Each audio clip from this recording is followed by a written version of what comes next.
Hey guys, welcome back to another episode of Warrior Biz Network. I'm here with Madoff from F3 Fort Worth. What's up, Madoff? Hey, Jasmine, how are you? I'm good, man. Thanks for joining me today. You bet. Looking forward to our conversation. F3 Fort Worth, that's the region you're a part of? That's correct. Cool. So we're not too far away. We haven't met yet, but we're going to fix that soon. Oh, absolutely. Yeah, I'm here down Arlington, so not too far. Welcome to the Warrior Biz Network podcast, where the men of F3 Nation come to share, learn, and inspire, unlocking the secrets of business and life along the way. Join us as we dive into the stories of PAX entrepreneurs leading the charge in the world of business. From the heart-pounding challenges to the exhilarating triumphs, discover how these warriors in business are making an impact through the principles of fitness, fellowship, and faith. It's time to unleash your potential and join the ranks of F3's finest. Well, I'd like to kick us off first. Maybe tell us a little bit about where you got the name Madoff. What's the backstory? So my daytime job, I work for Edward Jones, so I think you can put the two and two together. Actually, I haven't heard of Bernie Madoff until the guy started talking about it. Not I guess in a very fun way to kind of get a nickname after this very lucrative financial dude. So you can look into it. Very interesting story, but not the way I want to end life. Absolutely, definitely not. Yeah. How long have you been a part of F3? So I started attending back in the summer, August, September time of last year. So I want to say, a little bit over 8 months now. So very consistently. That's great. And how do you feel like that's impacted you as like father, husband, businessman? In very many ways. So obviously the first and foremost is just fitness accountability for me. I'm an active National Guardsman, and it's hard to get it, into rhythm and continue with the path of fitness. I've been in for almost 8 years now, and so that's something that it's an expectation of us to retain that fitness, running cadence, and so I think a group activity, group exercise is always the way to go for me. Um, and it's impacted the way that my confidence level. I've been in leadership positions before, but definitely more on an ongoing basis that this opportunity comes up, as I pick up being the queue, here and there, and leading the charge. It's always good to be on the spotlight, and help others to get to a fitness level where they feel better about themselves as well. So in faith has been a great one too, having the circle of trust at the end, being vulnerable with each other and just lifting each other up has been really helpful. And you moved from California 5 years ago where you were doing CrossFit. And now has Yes, this completely replaced CrossFit for you? Is this the new CrossFit? absolutely. Yeah. So I think I shared with you that the number one reason why CrossFit became a very important thing in my life was just the accountability piece. So we always did group exercises, and obviously not as early as F3. Typically we meet at 5:30, and CrossFit, it was in the middle of the day, so I had to take time off work or make other sacrifices to make it work. So yeah, this 100% has replaced any other gym memberships that I would have had. That's incredible. So HR director at Edwards Jones, and I know we talked a little bit in our first conversation. Now you're really kind of starting to focus on career coaching and as well as like the HR side of things. So tell us a little bit about those two sides. So how you balance out career coaching and HR. What does that look like?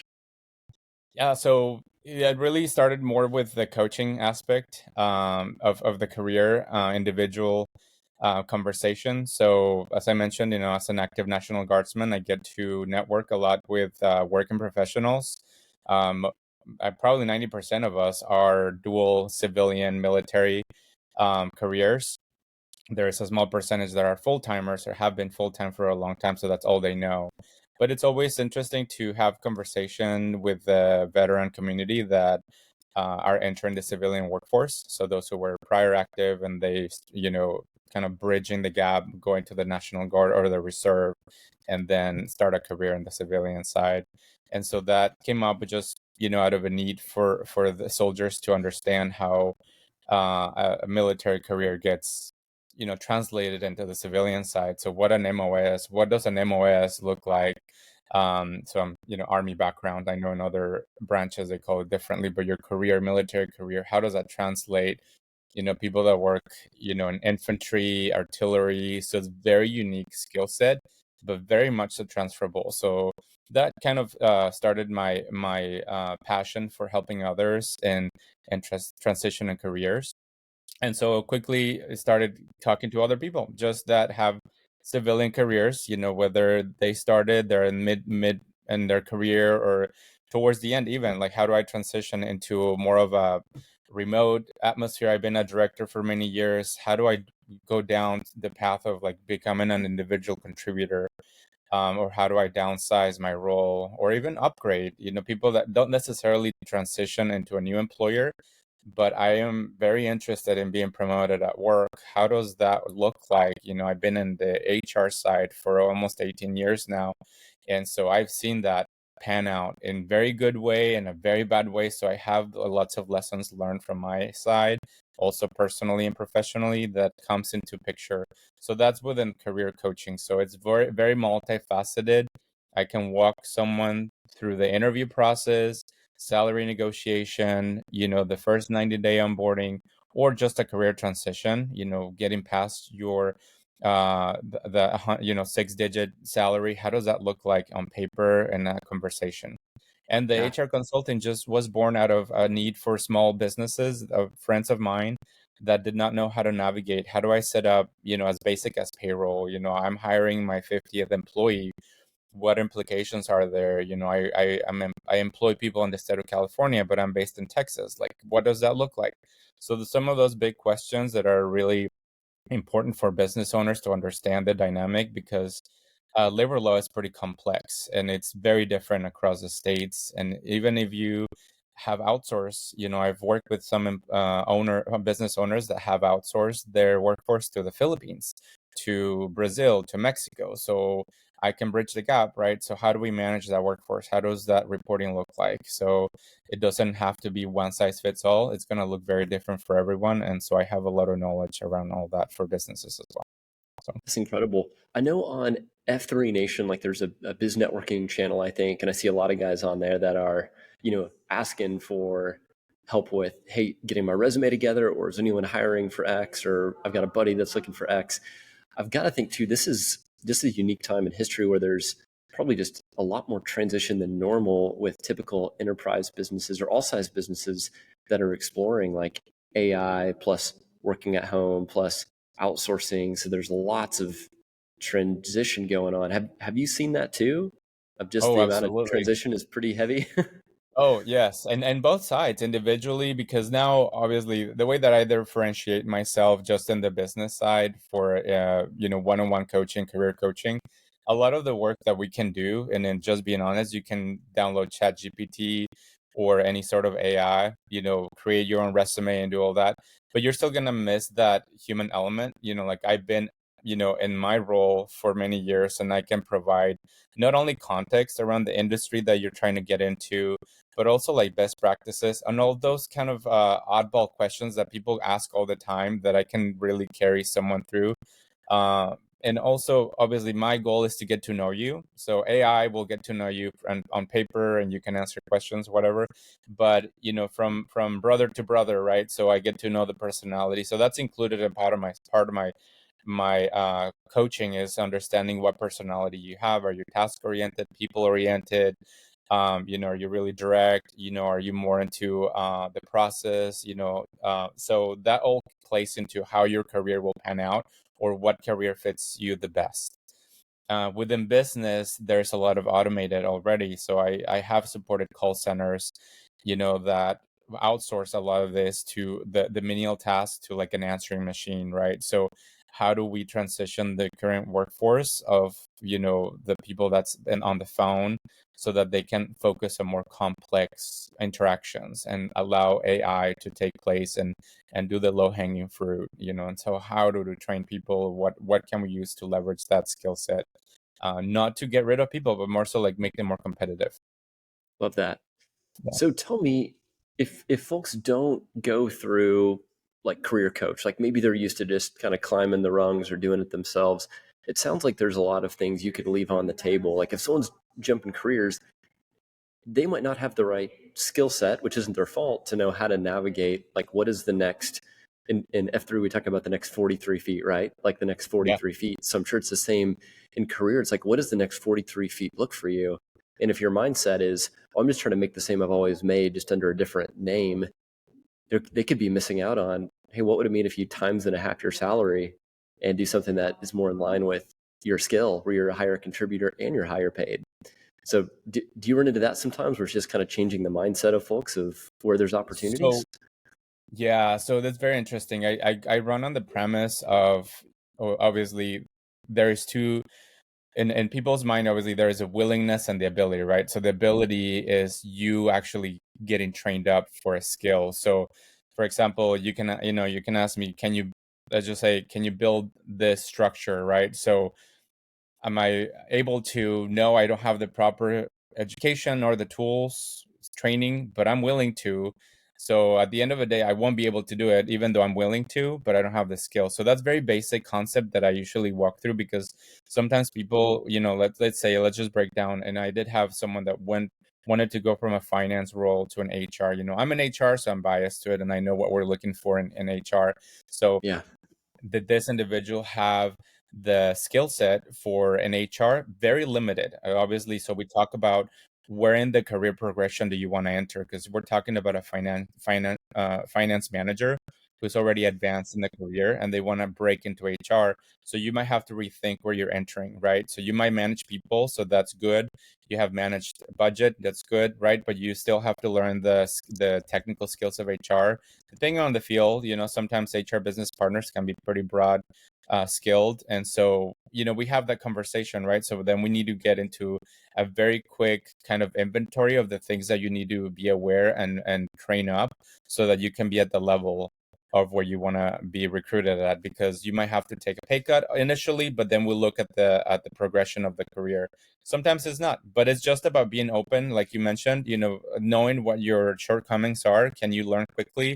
How long is it going to take you? So maybe HR is not the way to go. Maybe you just need to find a more suitable employer, right, that can fit your culture that you're looking for. Benefits is a big one. A lot of the times people don't factor in benefits as way of giving back to yourself, because, for example, some employers might pay 100% of your premiums. Some of them are only cover 80%. You didn't factor that into your salary negotiations, so now you're on the other end of the bargain. So you kind of sold yourself short. So all those things that you kind of need someone else to kind of guide you, push you through, and it's very helpful. What would you say? So let's say there's a PAX listening, and maybe they're in the middle of a career change and they're considering like that skill set, the mental side of things.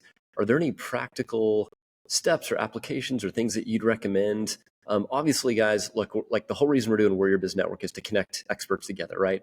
Like trusted people with similar values that want to help. Madoff and I had a cool conversation. The whole purpose of this is like reach out to Madoff, right? You have experts. It's the idea of who, not how. Instead of figuring out like, how can I do this on my own, right? The goal of F3 is like, we're in a trusted brotherhood of people that want to help each other. So Madoff is your who when it comes to career and HR. Like just reach out to him, right? Like have a conversation with him. But what are some things maybe that so what they need to do is reach out to you. Yes. But what are some maybe like some resources that you'd recommend if someone's like, I just want to read some more or think some more before we have a conversation? Do you have any tools that could equip these guys for how to think differently? So I always do my research in the industry. So let's say that if you're looking to switch industries, read about the industry, because that's going to open up your eyes, because you might have an idea in your head that, hey, I want to break into, let's say, software development, and I know that, it's very broad. So what specifically? So I really, going into a conversation, I help people narrow down what what their passions and desires and the why behind it. Because if it's really, oh, software developers make this much money, I actually debunk a lot of the myths that people think, because you can make the same amount of money in another career field. It's just a matter of how you get connected to it and what kind of um, investment that company has behind. So it's easy for us to navigate that when we're on the conversation. But do your research would be number one, that I would just say, making sure that it aligns with what you want, because you can get a higher salary, if that's what your driver is. But you're probably going to have to be you're going to put it in more time if you don't research well. So you went from a remote to in-person setting, then that's going to be a cost comparison, right? Because now you have to drive, now you have to spend more on maintenance, now you have to, navigate childcare and all these other things that wouldn't have been the case, 4 years ago, 3 years ago. So do a lot of that research off the bat, because what something that we can't go into is without the research. That's a really big misstep that a lot of people don't think about. And then if the skills is something that you don't even have to be college educated to get some of these education, is those of this jobs that are very desirable. Some of them are now trading off experience, but it should have been the case all the time. Experience trumps education. And so just knowing what really are the minimum requirements. Once you see a job description, that's actually the desired role, is not what people will actually hire for. So a lot of people see the job description and they say, yeah, I don't have 6 of those 10 bullet points. Who cares? We walk through it and we get you qualified. So That's incredible.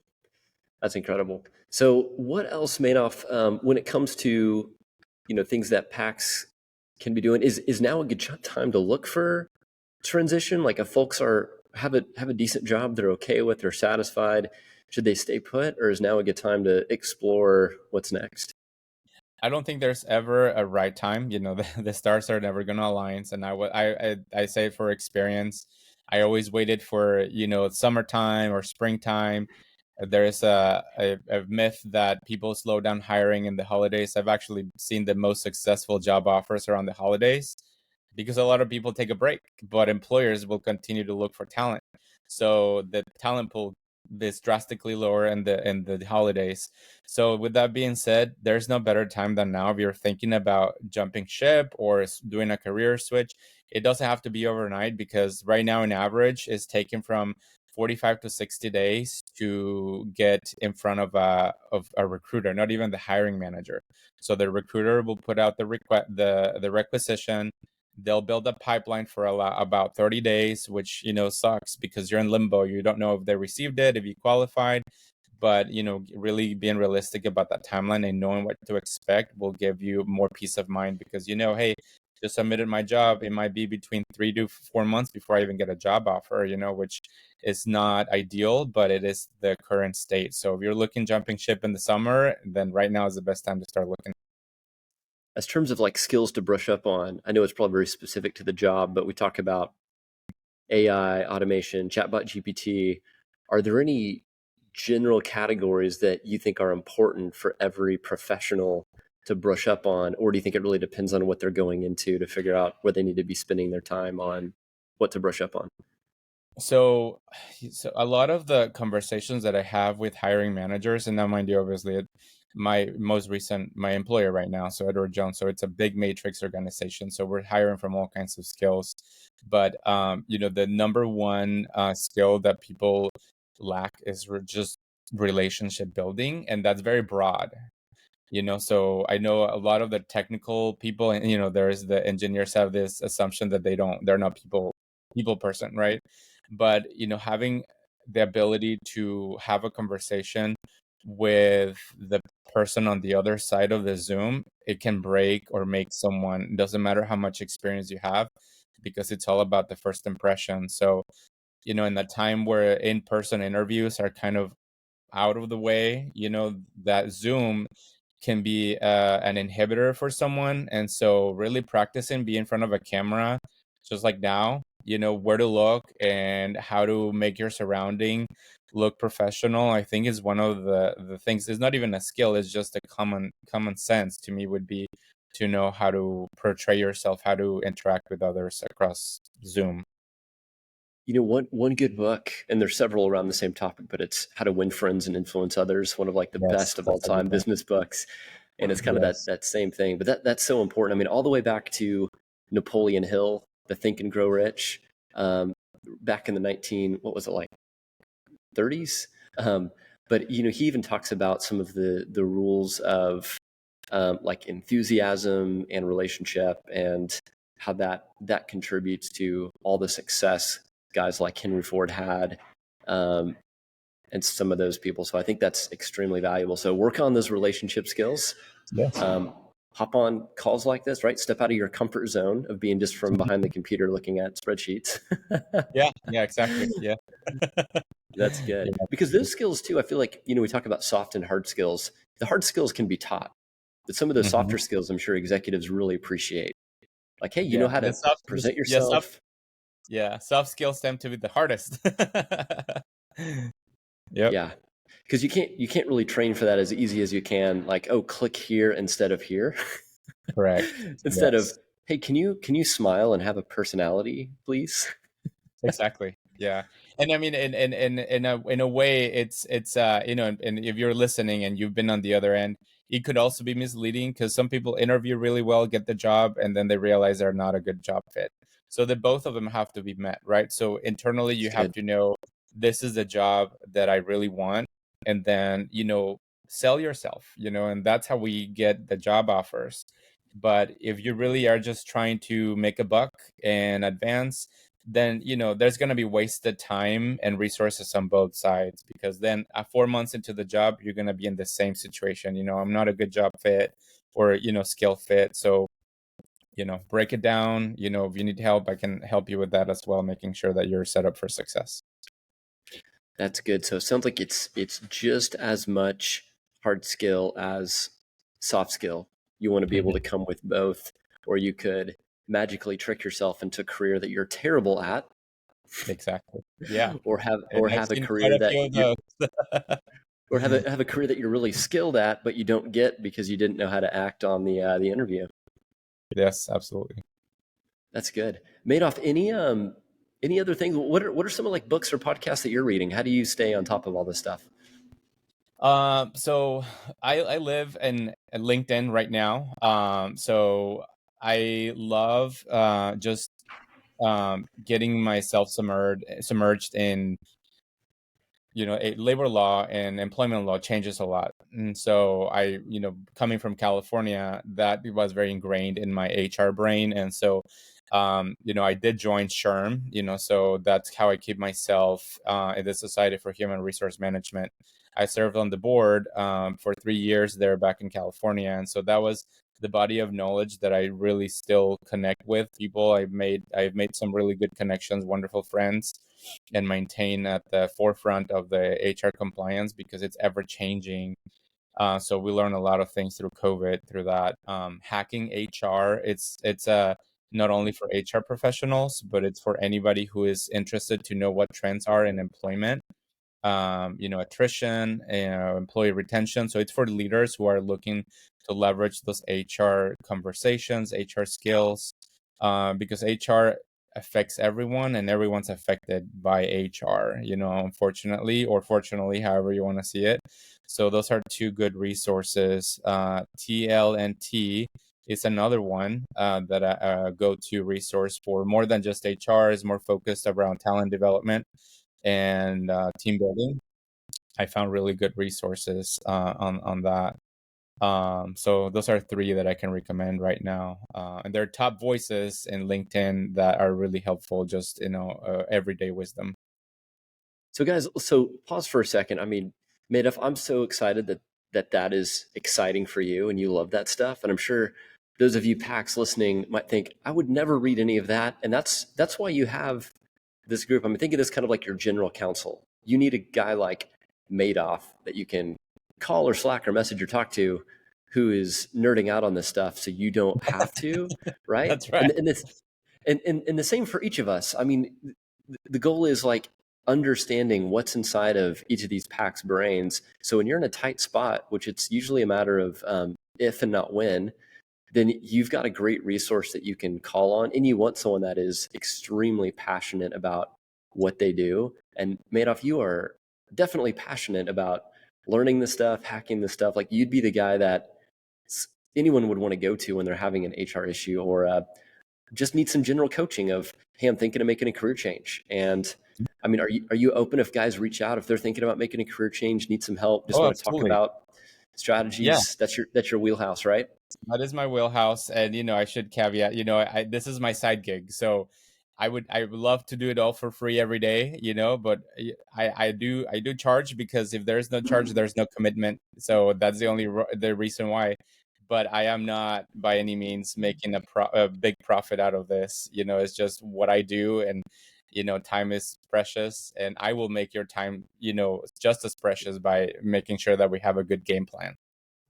I believe that. One thing I've heard that I've repeated a couple of times is people that pay are the ones that pay attention. That's absolutely right. Right? So Yeah. you can give, Madoff can give like the best free advice, but actually the truth is if you're paying for that advice, you're probably more likely to take it into your soul and do something with it than you are for just a general like, hey, thanks for that tip.